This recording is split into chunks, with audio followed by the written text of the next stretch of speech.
I'm Fuyuki from NTT. I will serve as the session chair of this session. So this session has 3 talks, and each talk consists of 5 minutes talk and 5 minutes question time. So the first talk is Lockable Obfuscation from Circularly Insecure Free Homomorphic Encryption by Kamil Kruzniak, and Kamil will give a talk. Hi, thanks for having me. Let's jump into it. Okay, yeah. Let me start with recalling roughly what is obfuscation. So let's say that we have a program like on the left, yeah. So takes us input some x, yeah, does some computation, outputs y. And then we have an obfuscator. So the job of the obfuscator is to take as input this source program and output an obfuscation.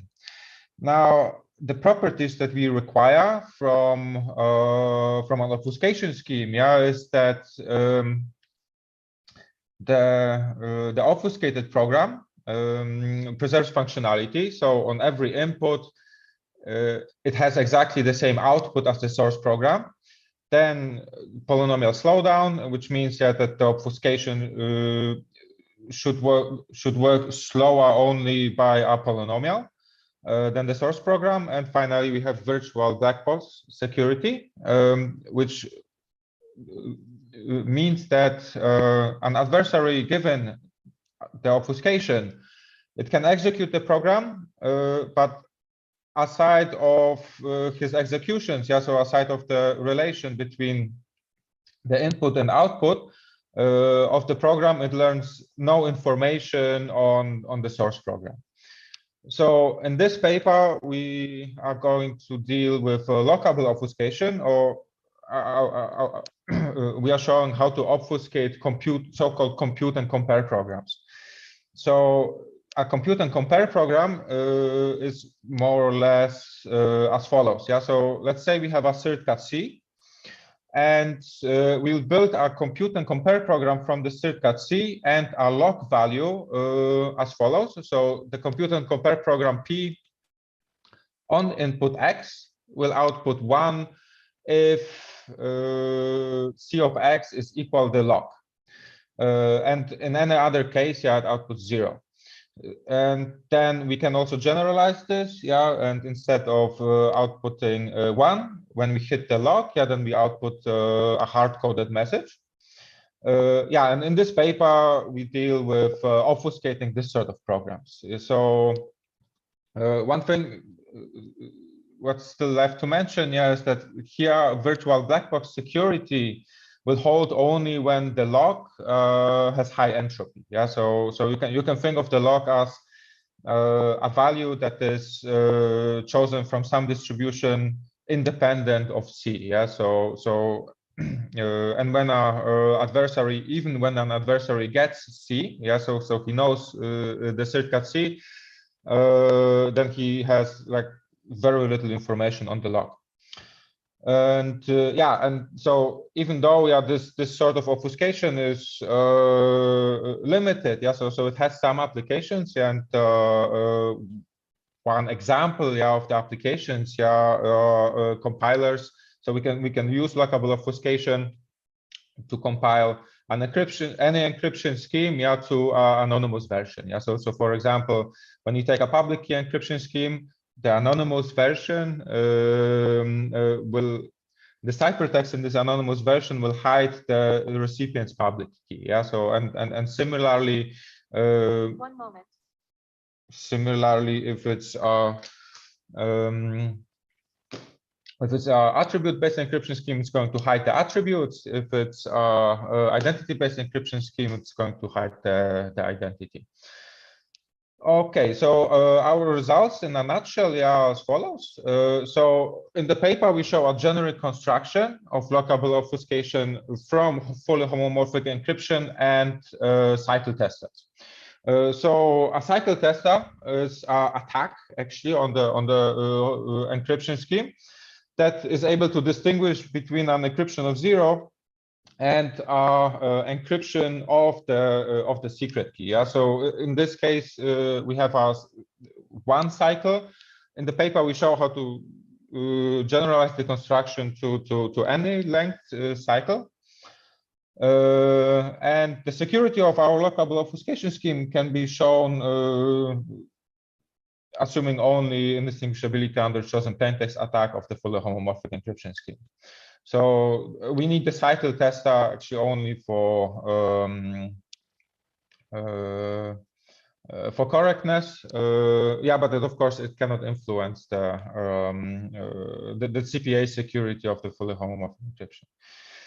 And finally, so the implications of our results, yeah, are as follows. Yeah, so in previous work, we knew, yeah, that lockable obfuscation plus an encryption scheme, we can build an encryption scheme with a cycle tester. So in this work, yeah, we show, yeah, that fully homomorphic encryption scheme plus a cycle tester will give us a lockable obfuscation. Yeah, so this sort of completes the cycle, and yeah, and it also completes this talk. So yeah, if you are interested, then the paper is also available on ePrint. And yeah, and thanks. So yeah, if there are any questions. So thank you very much for your talk. Are there any questions from the audience?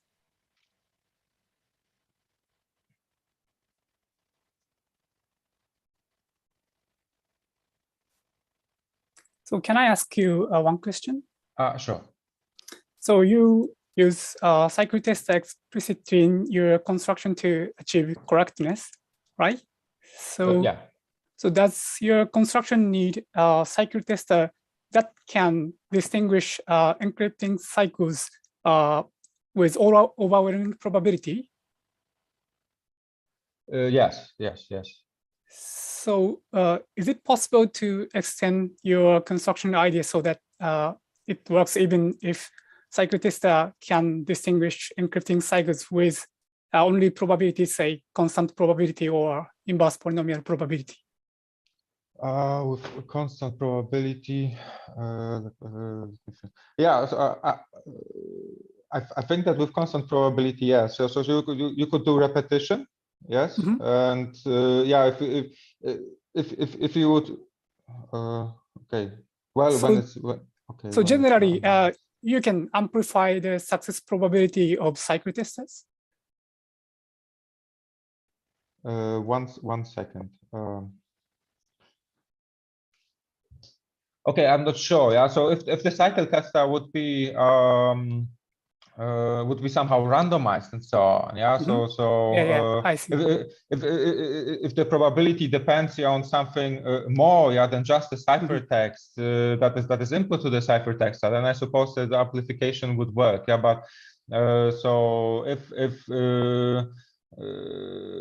the cycle tester is determined, yeah, by only the encryption scheme, then well, so perhaps if the encryption scheme would be somehow randomizable or something like this, yeah, then perhaps the amplification would work. Yeah, but I didn't really thought about this. Yeah, but along the way, so maybe I'll also mention, yeah, that so yeah, the presentation is a little small, yeah, but we cannot use any cycle tester, yeah, that is in the literature, yeah. So what? So for correctness, yeah, what we actually need is cycle testers that work on ciphertexts that came out from an evaluation process, yeah. So so if you get a cycle tester, yeah, that works only for fresh ciphertext, yeah, then so for us this is unfortunately useless. Because yeah, so we'll have to homomorphically evaluate the circuit and so on, and at the very end, yeah, we are going to test cycles. So yeah, so not every cycle tester is going to work for us. Yeah, I see. Thank you. So are there other questions?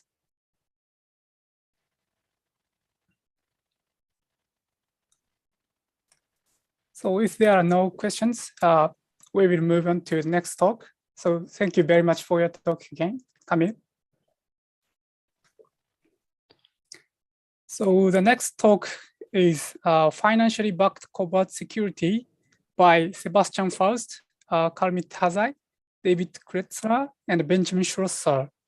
And Benjamin will give a talk. Thank you for the introduction. Yeah, my name is Benjamin Schlosser, and I'm going to present a paper, Financially Backed Covert Security.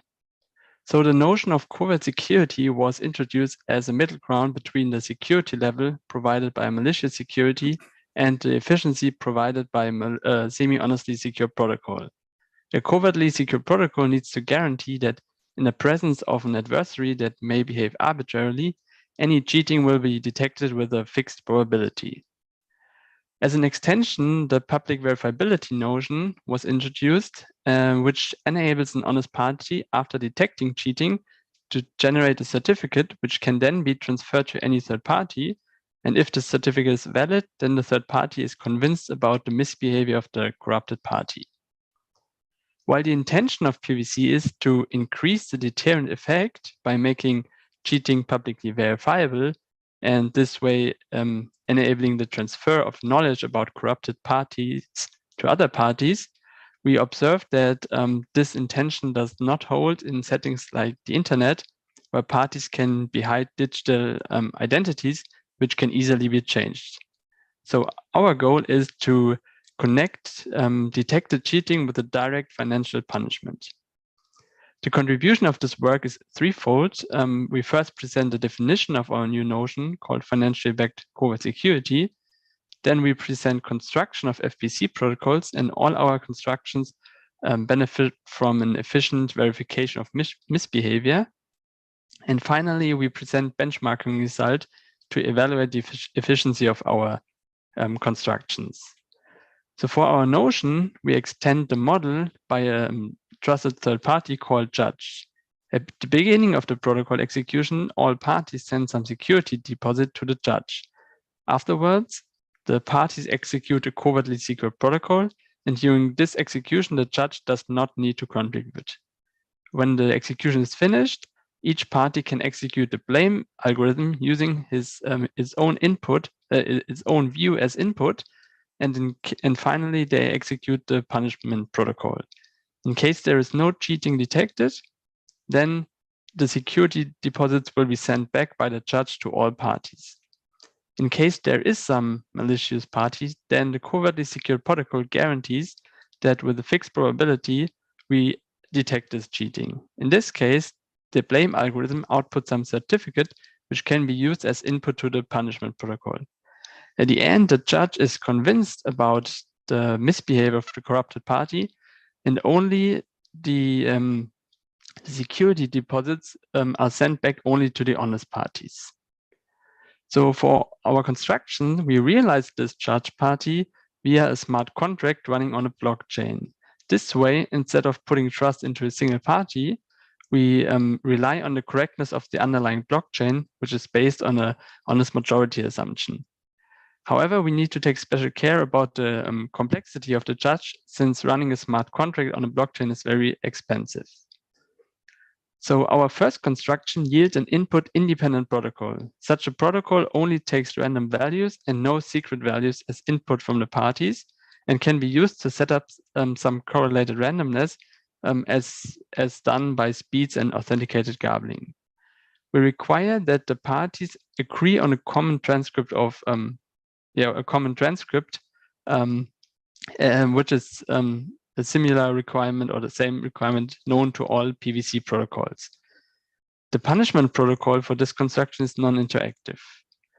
Our second construction then presents a protocol for the input-dependent case, where parties actually use some private inputs. We again require that the parties agree on a transcript of messages, and the punishment is still interactive. For our third construction, we relax on the requirements on the transcript. So here we do not require a common transcript, and to achieve this property, we construct an interactive punishment protocol. Our third construction yields an input-independent protocol. For all our construction, we can achieve an efficient judge that only needs to verify a single step of the whole protocol execution. So for all our construction, we also present formal security proofs, and we can even further reduce the requirements on the judge complexity or the judge complexity by requiring the judge to only recompute a single gate of an arithmetic circuit.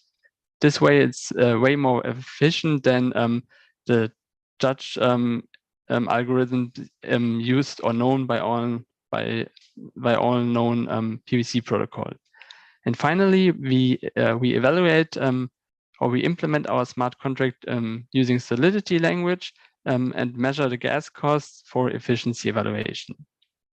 Thanks for your attention, and if there are any questions, I'm happy to answer them. Thank you very much for your talk. Are there any questions from the audience?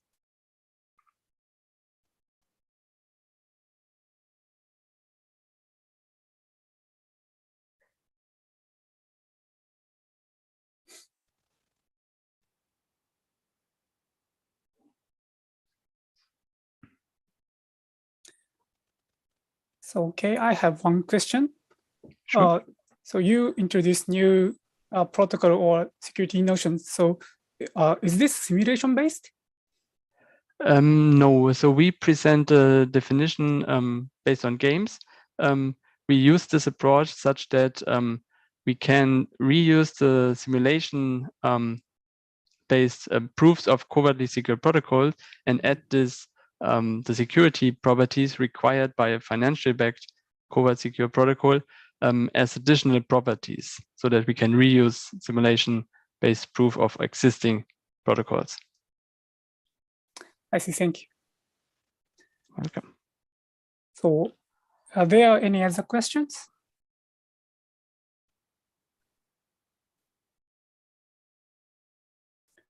So let me check the chat.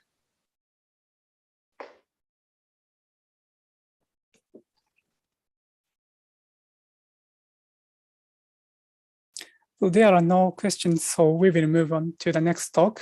So thank you very much for your talk.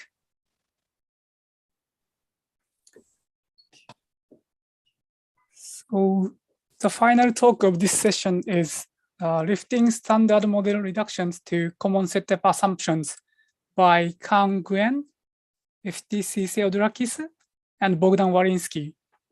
And FTC will give a talk. Thank you. Can you see my slides? Yes. Okay. Good morning and good evening. So this is joint work with Kang Nguyen and Bogdan Warinsky, and I'm FTC, as we said. So we're going to discuss today about black box reductions and how they naturally lift from the standard model to common setup assumptions. So let's start. We'll do a quick overview of black box reductions. As everyone knows, there be like two primitives P and Q. And we know that no adversary breaks Q. We want to show that no adversary breaks P. So the normal approach is we use a reduction.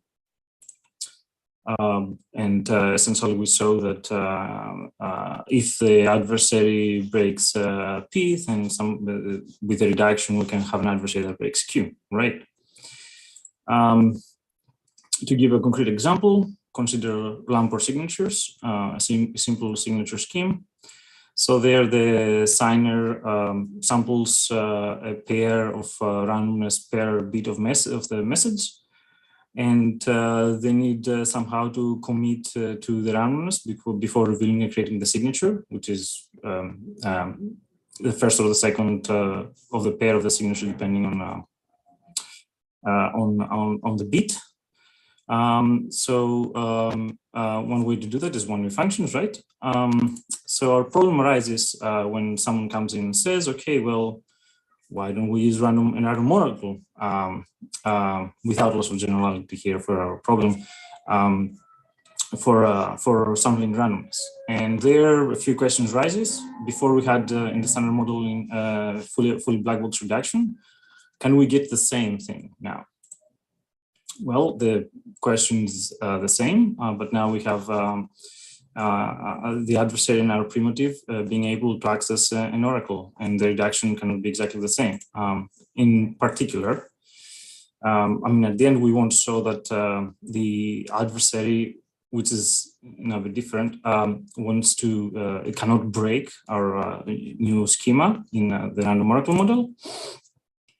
The first question is, okay, well, now the adversary queries an oracle. That means our reduction has to, usually deduction in these settings, here we work in non-programmable with non-programmable reductions, play the role of the intermediary. And so they have to essentially access the random oracle directly, right? And in programmable setting, in programmable reduction, will be messing with the oracle. Of course, the next question to have a full black box reduction is to answer the question of correctness. We want whatever we come up with to be correct. If we have a schema that's secure, that uses one-way functions in the random oracle setting, but it's, you know, it's not a signature scheme, it's kind of useless. And the main bulk of our question in our proof is essentially, okay, so now we're not working over unbounded adversaries, we're working on unbounded adversaries that are oracle machines, right? So this is a totally different distributions we're working on. And what can we infer from the original question we had? Sorry, the original reduction we had. And another point here is, okay, since the adversary is unbounded and it can access the whole random oracle, what happens to the advantage if the adversary decides I'm going to query the whole random oracle? We saw that everything works out. Essentially, this is our result. We saw that this diagram commutes, and to break it down a bit. So for primitive P and Q in a setup assumption, and we give a clear definition of that, and so we show the minimal property to have a setup assumption. If there is a black box reduction in the standard model, well, now you can, if you add an oracle and into a well-defined oracle, right? You can essentially, you have a black box reduction, and you can just scratch off whatever you have before and just work in the new model that you're working on, your setup assumption, and forget the past. So of course, this builds on a lot of work. I've just selected some of the work here that is important a bit for our result. So initially, Reingold, Trevisan, and Vadan started introducing, I mean, of course, reducibility, but also like notions of oracles and reductions. So in Ruska and Fisling, they did a fine hierarchy.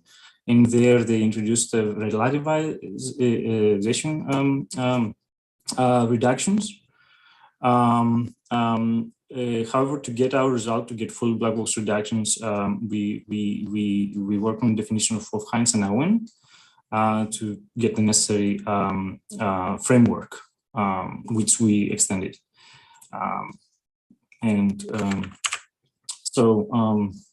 There are some open questions here, of course. Like, can we work further in the hierarchy of Becker, Bruska, and Fisling and improve our result a bit? And the other question is about programmable reductions. Our work is strictly on non-programmable. And the last question will be on composability in general. I mean, feel free to shoot us an email. We're always happy to answer questions, and we're around. You can find our paper on ePrint and, of course, the proceedings. Thank you very much.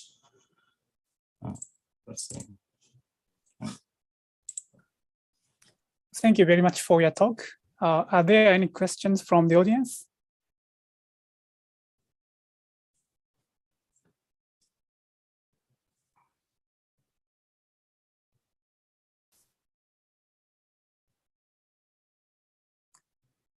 So I have a quick question. So So does your result capture quantum random oracles? So I am not 100% sure. It should. So the basic property we saw is simple. It's essentially constant sampling, but we haven't, like, maybe there's some detail that like, you know, it doesn't work for, but it should be working just fine. We're looking like another examples like random beacons and stuff like that. So you can have complicated structures, but you know, you have to be careful how you set thing up. Everything is just making sure your oracle is well defined, and then everything just follows from our result. But it's, yeah, I don't see an issue. Like, I put my head. Yeah, so thank you. So are there any other questions?